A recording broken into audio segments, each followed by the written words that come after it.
Nababay limasawa. Gilabog ka sa imong agawon. Unya mauban ka na nako sa amo Layo man sa amo Silago man. Uban kag silago? Willing ka mo uban sa silago bisag layo? Okay ra. Sige, uban ta dito. Kaluoy man sini gilabog sa iya. Para libang siguro ka. Di ka para libang. Basta dadon ka na kog silago, di ka malibang ha. Okay, nababay limasawa.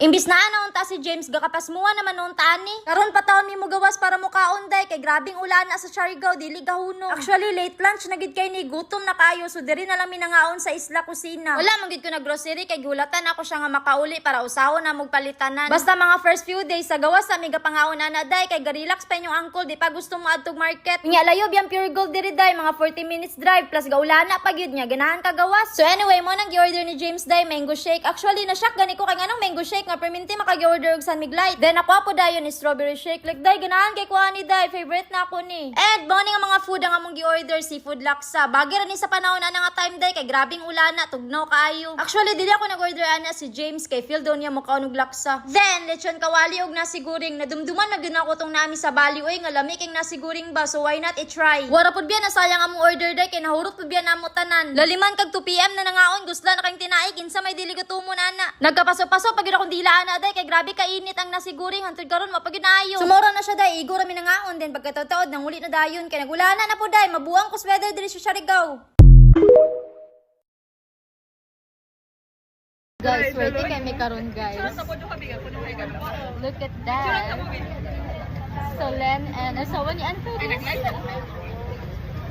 Hello guys, may update vlog for today. Karon pa ka voice over yung auntie day kay nagilantan pila ka days niya nawala ang tingog. So mo na ni siya ang date sa among Bali vacation. Sa true lang wala kami atake aning adlaw kay day, grabing ulan na. Unya hapon namin ang gawas ani kay ang friend ni James na libre og massage nya duwa mi sa mong stayhan so go. So mo na akong gingon nga friend ni James day si Jimbo anamitan ako na siya 2018 kay nangani na sila CDO uban siya mga friends pod. And diri na pa siya nagpiyo sa Bali for 9 years kay naman siya business nga tattoo shop. Kay reunion man nila day so dito gina sila magadto sa bar. Nangihi sa kuha ni dala pa namin kay murag wala na ni tindugay. Pag-ingkod pa lang na ako, gordiran ako espresso martini. Kaya gamay ra gyud ang baliit kay nagkitaay pa man gid sila silang kauban sa una. Paspas na kay kuminom ani day kay mga OC accent akong kauban, mas mahubog pa ko silang istoryahan kaysa sa ako ilimnon. Unya ganahan kay ko silang cocktail diri day kay dili gid mo ma-feel ang alcohol, dili gid siya luod imnon. Yawa, nahubog na ako.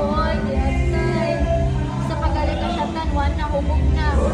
O diba dili gud mo mabantayan nga nahubog na kakaitungod lami man gud siya. Grabe kay ang katawa ka James kay every time nga mag-order siya gabi saya unya ko siyang gigdan nga huy wata sa Pilipinas nata sa Bali ha. Super happy pa kay ni sila kay after pila ka years karon pa sila nagkita until nagpa-request ko Wonderful tonight ug tanaway lang reaction day. That makes me cry.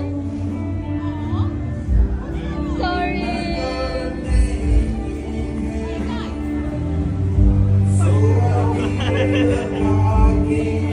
Sorry guys.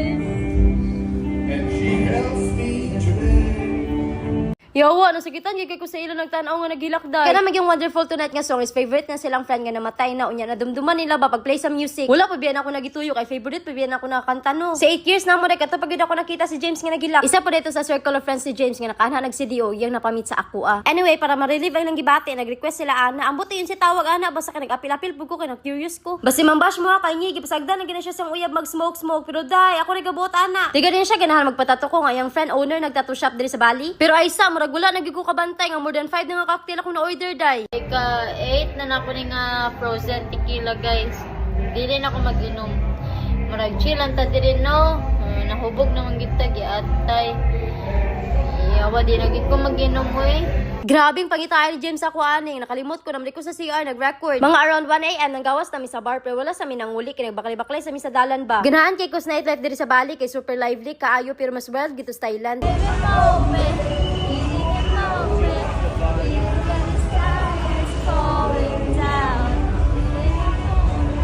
Abi gid na kog manguli na gid mi pero nihapit pa ning friend ni James diri sa bar. Kay Australian bar lagi daw so nigo na lang pud ko kay kinsa ra man pud ta. Talagsa ra kay ko ga party sa Sharigo day pero pag diri na grabe gid akong party ha. Before mi nanguli nang hapit sa mi sa Burger King kay gipanggutom mi baog diri nga tay mo nagi ko kagwanta day ni splak na gid si ante. The reason why I don't want you to take a video of me right now is because I don't want that.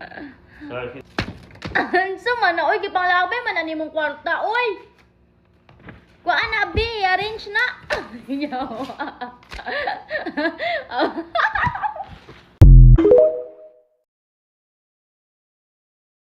O bago pa lang ko gitaganog allowance o mo na kung gingon sa inyo waday nga pag ang afam gani is nindot og trabaho, provider mindset plus generous pagyud, dili na na big deal sa ilaha ang mohatag og dako like same sa ako na ko'y job ga earn ako on my own plus bigay ko Facebook pero gatagaan gyapon kog kwarta day mo na pag yung afam galis dili ingan na ay problema na ninyo di na namo na sala.